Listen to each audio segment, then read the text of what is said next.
नमस्कार। स्वागत है आप सभी का आज के इस वीडियो लेक्चर में। आज हम लोग इस वीडियो के माध्यम से चर्चा करेंगे शिक्षण शास्त्र एवं बाल विकास से संबंधित जो एमसीक्यूज की सीरीज हम लोग स्टार्ट किए हैं उसके पार्ट नंबर 4 के बारे में।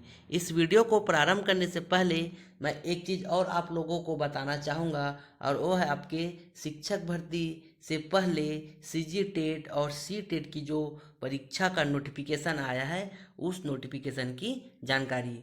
सबसे पहले हम लोग ये देखते हैं कि उसके ऑनलाइन करने की प्रारंभिक तिथि क्या है। प्रारंभिक तिथि की बात करें तो प्रारंभिक तिथि है आपके 7 मार्च 7/3/2024। दोनों का है, आपके सीजी टेट का भी है और आपके सी टेट दोनों का, सी टेट का भी और सीजी टेट का दोनों की प्रारंभिक तिथि है 7 मार्च। अगर सीजी टेट की अंतिम तिथि की बात करें तो 7 अप्रैल तक भर सकते हो और सी टेट को आप लोग 2 अप्रैल तक भर सकते हो। परीक्षा तिथि देखिए तो इसका है आपका 23 जून, किसका, सीजी टेट का, और इसका है आपके 7 जुलाई सी टेट का। ठीक है, तो अच्छे से तैयारी करिए, क्योंकि अगर आप आने वाले जो शिक्षक भर्ती वाले परीक्षाएं हैं उसमें अगर आप लोग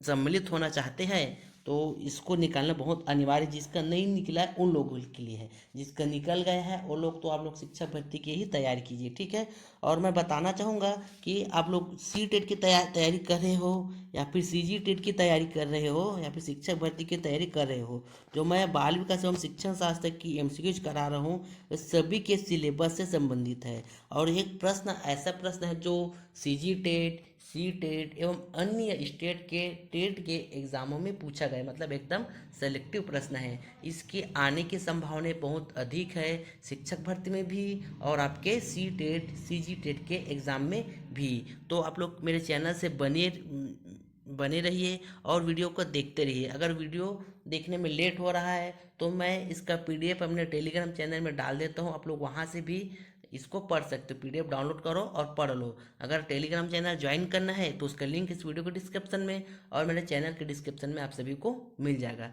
ठीक है, तो चलिए फिर हमारा आज का वीडियो हम लोग स्टार्ट करते हैं और देखते हैं हमारा पहला प्रश्न।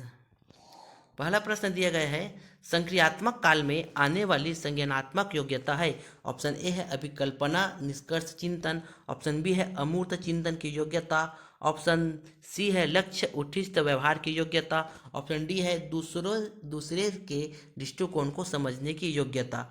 सही आंसर होगा ऑप्शन नंबर सी, लक्ष्य उत्कृष्ट व्यवहार की योग्यता। संक्रियात्मक एक काल होती है ना, इस काल में संज्ञानात्मक योग्यता आती है ना, तो वह कौन सी योग्यता है उसी को इस प्रश्न में पूछा गया है। तो कौन सी योग्यता है आपकी, लक्ष्य उत्कृष्ट व्यवहार करने की योग्यता आ जाती है कौन से काल में, संक्रियात्मक काल में। ठीक है, अगला प्रश्न देखते हैं।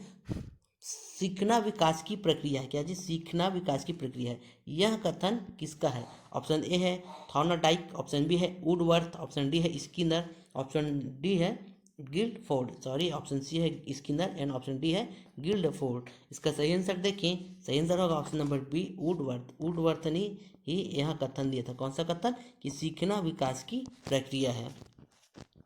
अगला प्रश्न है, किशोरावस्था बड़े संघर्ष, तनाव, तूफान तथा क्रोध की अवस्था है, यह किसने कहा था। ऑप्शन ए है जीन प्याजे, ऑप्शन बी है कोहलबर्ग, ऑप्शन सी है वाइगोत्स्की एंड ऑप्शन डी है इनमें से कोई नहीं।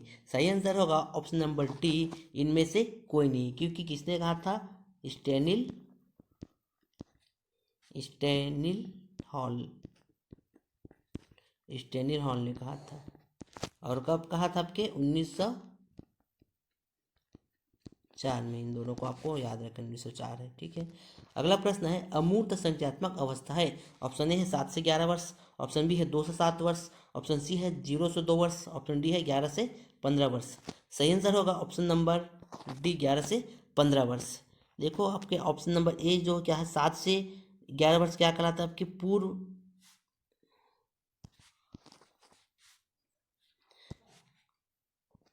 क्या कहलाता है, आपकी मूर्त संक्रियात्मक अवस्था। ठीक, और 2 से 7 वर्ष कहलाता है आपके पूर्व संक्रियात्मक अवस्था, और 0 से 2 वर्ष कहलाता क्या चीज, इंद्रिय जनित गामक अवस्था। और आपका डी ऑप्शन मतलब 11 से 15 वर्ष क्या कहलाता है कि अमूर्त संक्रियात्मक अवस्था। ठीक, इसको आप लोग याद रखना है। इसको भी पूछा जा सकता है, इसको भी पूछा जा सकता है, इसको भी पूछा जा सकता है। ठीक, 0 से 2 वर्ष तक इंद्रिय जनित, मतलब इंद्रियों का क्या होता है, उत्पन्न होता है या फिर जनन होता है। ठीक, और उसके बाद 2 से 7 वर्ष को क्या बोलेंगे, पूर्व संक्रियात्मक। उसके बाद 7 से 11 को बोलेंगे मूर्त संक्रियात्मक, और 11 से 15 को बोलेंगे क्या चीज़, अमूर्त संक्रियात्मक। ठीक है, इसको अच्छे से याद रखना है। अगला प्रश्न है, सीखने के लिए अंतर्दृष्टि सिद्धांत को किसने बढ़ावा दिया? ऑप्शन ए है जीन पियाजे, ऑप्शन बी है कोहलबर्ग, ऑप्शन सी है वाइगोत्स्की, एंड ऑप्शन डी है इनमें से कोई नहीं। इसमें भी सही आंसर होगा ऑप्शन नंबर डी, इनमें से कोई नहीं, क्योंकि एक व्यक्ति था जिसका नाम था क्या चीज, गेस्टॉल्ट सिद्धांतवादी। इसी ने क्या किया था, अंतर्दृष्टि सिद्धांत को बढ़ावा दे दिया। ठीक, जो कि इन चारों ऑप्शन में नहीं है, तो सही आंसर क्या हो जाएगा आपके, इनमें से कोई नहीं। अगला प्रश्न है, चिंतन अनिवार्य रूप से है एक संज्ञानात्मक गतिविधि, मनोवैज्ञानिक प्रक्रिया, मनोगतिक परिघटना एंड भावनात्मक व्यवहार। सही आंसर होगा ऑप्शन नंबर ए, संज्ञानात्मक गतिविधि होती क्या चीज, चिंतन। अगला प्रश्न है, शिक्षा मनुष्य में अंतर्निहित क्षमता का परिपूर्णता में विकास करता है। यहाँ कथन किसका है? ऑप्शन ए है महात्मा गांधी, ऑप्शन बी है जीन पियाजे, ऑप्शन सी है Swami Vivekananda, and option D है इनमें से कोई नहीं। सही आंसर होगा option number C, Swami Vivekananda. अगला प्रश्न है, कोहलबर्ग के अनुसार बच्चे सही और गलत के बारे में चिंतन करता है। ऑप्शन ए है अलग आयु में अलग तरीके से, ऑप्शन बी है अलग चरणों में समान रूप से, ऑप्शन सी है संदर्भ के अनुसार, एंड ऑप्शन डी है अभिभावकों द्वारा दिए गए निर्देश के अनुसार। इसका सही आंसर होगा ऑप्शन नंबर ए, अलग आयु में अलग तरीके से।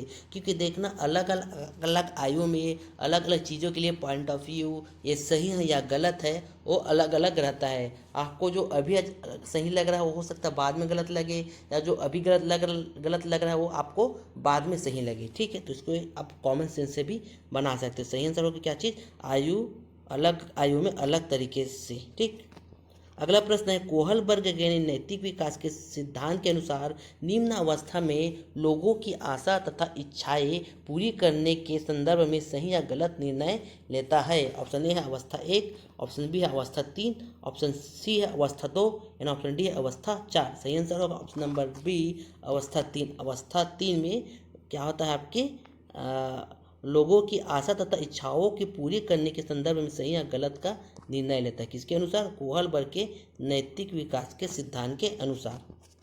अगला प्रश्न है, कोहलबर्ग के अनुसार शिक्षक बच्चों में नैतिक मूल्यों को विकास कर सकता है।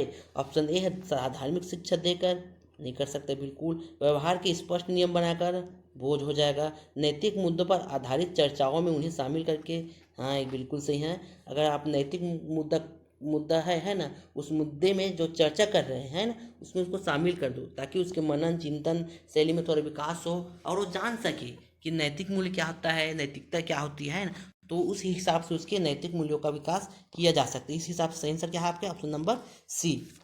अगला प्रश्न है, नैतिक तार्किकता कोहलबर्ग के सिद्धांत के अनुसार खाली स्थान पर निर्भर करती है। ऑप्शन ए है संदर्भ, ऑप्शन बी है बाह्य उद्दीपक, ऑप्शन सी है प्रशिक्षण, एंड ऑप्शन डी है विकास के चरण। सही आंसर होगा ऑप्शन नंबर डी, विकास के चरण। अगला प्रश्न है, रोहित ने अजय की डेस्क से ली हुई पेंसिल वापस रख दी क्योंकि उसे पकड़े जाने पर सजा मिलने का डर था। यह कथन कोहलबर्ग के सिद्धांत के किस स्तर का वर्णन करता है? ऑप्शन ए है पूर्व परंपरागत स्तर, ऑप्शन बी है परंपरागत स्तर, ऑप्शन सी है उत्तर परंपरागत स्तर, एंड ऑप्शन डी है पूर्व संज्ञानात्मक स्तर। सही आंसर होगा ऑप्शन नंबर ए, पूर्व परंपरागत स्तर। अगला प्रश्न है, निम्नलिखित में से कौन सी लॉरेंस कोहलबर्ग के द्वारा प्रस्तावित नैतिक विकास की एक अवस्था है? ऑप्शन ए है प्रसुप्ति अवस्था, ऑप्शन बी है सामाजिक अनुबंध अभिविन्यास, ऑप्शन सी है मूर्त संक्रियात्मक अवस्था, एंड ऑप्शन डी है उद्योग बनाम अधीनता अवस्था। सही आंसर होगा ऑप्शन नंबर बी, सामाजिक अनुबंध अभिविन्यास अवस्था। अगला प्रश्न है, कोहलबर्ग के अनुसार अच्छा लड़का अच्छी लड़की अभिविन्यास इंगित करता है। ऑप्शन ए है पूर्व पारंपरिक नैतिकता, ऑप्शन बी है उत्तर पारंपरिक नैतिकता, ऑप्शन सी है परंपरागत नैतिकता एंड ऑप्शन डी है सापेक्ष नैतिकता। सही आंसर होगा ऑप्शन नंबर सी परंपरागत नैतिकता। अच्छा दिए मतलब आपके परंपरागत नैतिकता से ही हो सकता अच्छा लड़का या फिर अच्छी लड़की। ठीक, अगला प्रश्न है कोहल वर्ग की अवस्थाओं में नैतिक विकास की कितनी अवस्थाएं हैं। इस प्रश्न में आप लोगों को ध्यान से पढ़ना है। क्या पूछा गया है कि अवस्था तो अवस्था कितनी है 6। ठीक, इसका अगला प्रश्न आप देखते हैं। दोनों रिलेटेड इसलिए मैं आप लोगों को उसको अच्छे से पढ़ने के लिए बोल रहा हूँ। देखो अगला प्रश्न में क्या पूछा है कि कोहल वर्ग के नैतिक विकास के विचार के स्तर पूछा है। तो स्तर होगा आपका 3। ठीक, स्तर होगा 3 और अवस्थाएं होगी आपकी 6। ठीक, इसको आप लोगों को याद रखना भी। ठीक, अगला प्रश्न है बच्चा कुछ घरेलू कार्य के लिए प्रोत्साहन की मांग करता है। कोहल वर्ग के नैतिक चरणों में से कौन सा इससे संबंधित है। ऑप्शन ए है चरण 1, ऑप्शन बी है चरण 2, ऑप्शन सी है चरण 3 एंड ऑप्शन डी है चरण 5। सही आंसर होगा ऑप्शन नंबर बी चरण 2। अगला प्रश्न है कोहल वर्ग के नैतिक विकास के 6 चरणों में से पहला चरण निम्नलिखित में से कौन सा है। ऑप्शन ए है सामाजिक व्यवस्था बनाए रखना, ऑप्शन बी है अच्छे पारस्परिक संबंध, ऑप्शन सी है सामाजिक अनुबंध और व्यक्तिगत अधिकार एंड ऑप्शन डी है आज्ञाकारिता और दंड।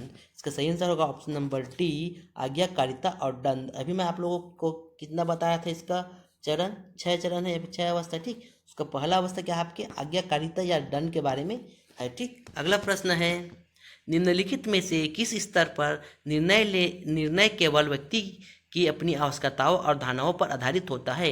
ऑप्शन ए है पूर्व पारंपरिक स्तर, ऑप्शन बी है औपचारिक संक्रियात्मक स्तर, ऑप्शन सी है उत्तर पारंपरिक स्तर एंड ऑप्शन डी है पारंपरिक स्तर। सही आंसर होगा ऑप्शन नंबर ए पूर्व पारंपरिक स्तर। पूर्व पारंपरिक स्तर में जो लोग हैं वह निर्णय अपने आवश्यकताओं एवं धारणाओं के आधार पर ही लेता है। ठीक है, अगला प्रश्न देखते हैं कोहल वर्ग ने कौन सा सिद्धांत प्रतिपादित किया था। ऑप्शन ए है सुदृढ़ीकरण, ऑप्शन बी है नैतिक विकास का सिद्धांत, ऑप्शन सी है संज्ञानात्मक विकास का सिद्धांत एंड ऑप्शन डी है अनुलग्नक का सिद्धांत। इसका सही आंसर होगा ऑप्शन नंबर बी नैतिक विकास का सिद्धांत। इस प्रश्न का उत्तर आप सभी को पिछले वाले प्रश्नों किससे पता चल ही गया होगा या फिर इससे पहले एमसीक्यूज में भी मैं एक प्रश्न करा चुका हूँ, उससे आप लोगों को पता चल ही गया होगा। ठीक है, तो ये थी हमारे आज के इस वीडियो और इस एमसीक्यूज का टोटल 20 प्रश्न। उम्मीद है आप सभी को मेरा वीडियो पसंद आया होगा। अगर पसंद आया है तो मेरे वीडियो को लाइक करना, और जो लोग नए हो और इस प्रकार की वीडियो एजुकेशन से रिलेटेड या फिर अभी जो आ रही है छत्तीसगढ़ में जितनी भी भर्तियाँ होगी उससे संबंधित वीडियो देखना चाहते हो तो मेरे चैनल को सब्सक्राइब करके जाइएगा। ठीक है, तो मिलते हैं अगले वीडियो में। तब तक के लिए आप सभी को जय जोहार और जय छत्तीसगढ़। और मेरा वीडियो देखने के लिए आप सभी को बहुत बहुत धन्यवाद।